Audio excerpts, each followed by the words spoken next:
Chapter 16. The Magic Art of the Great Humbug. Next morning, the Scarecrow said to his friends, "Congratulate me!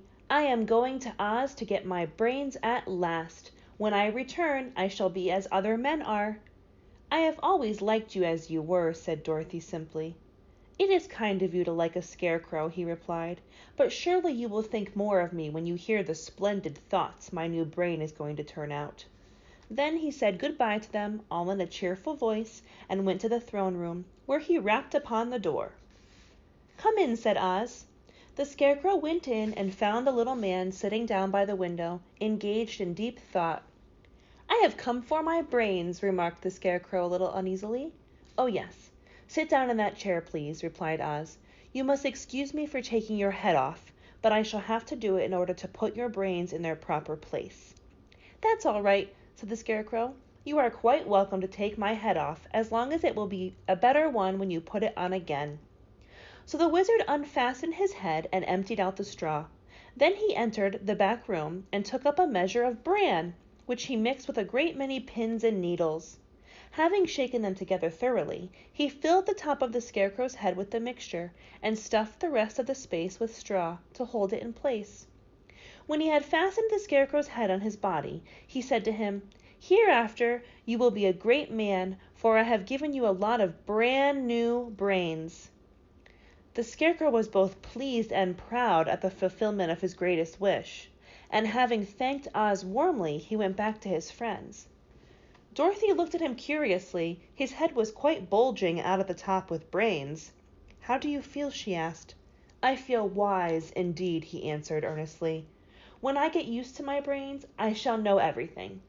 "Why are those needles and pins sticking out of your head?" asked the Tin Woodman.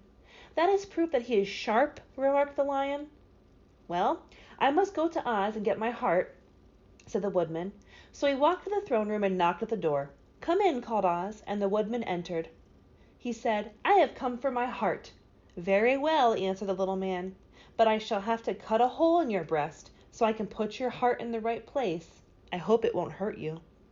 "Oh, no," answered the Woodman. "I shall not feel it at all." So Oz brought a pair of tinner's shears and cut a small square hole in the left side of the Tin Woodman's breast. Then going to a chest of drawers, he took out a pretty heart made entirely of silk and stuffed with sawdust. "Isn't it a beauty?" he asked. "It is indeed," replied the Woodman, who was greatly pleased. "But is it a kind heart?" "Oh, very," answered Oz. He put the heart in the Woodman's breast and then replaced the square of tin, soldering it neatly together where it had been cut. "There," said he. "Now you have a heart that any man might be proud of. I'm sorry I had to put a patch on your breast, but it really couldn't be helped." "Never mind the patch," exclaimed the happy Woodman. "I am very grateful to you and shall never forget your kindness." "Don't speak of it," replied Oz. Then the Tin Woodman went back to his friends, who wished him every joy on account of his good fortune. The Lion now walked to the throne room, and he knocked at the door. "Come in," said Oz. "I have come for my courage," announced the Lion, entering the room. "Very well," answered the little man.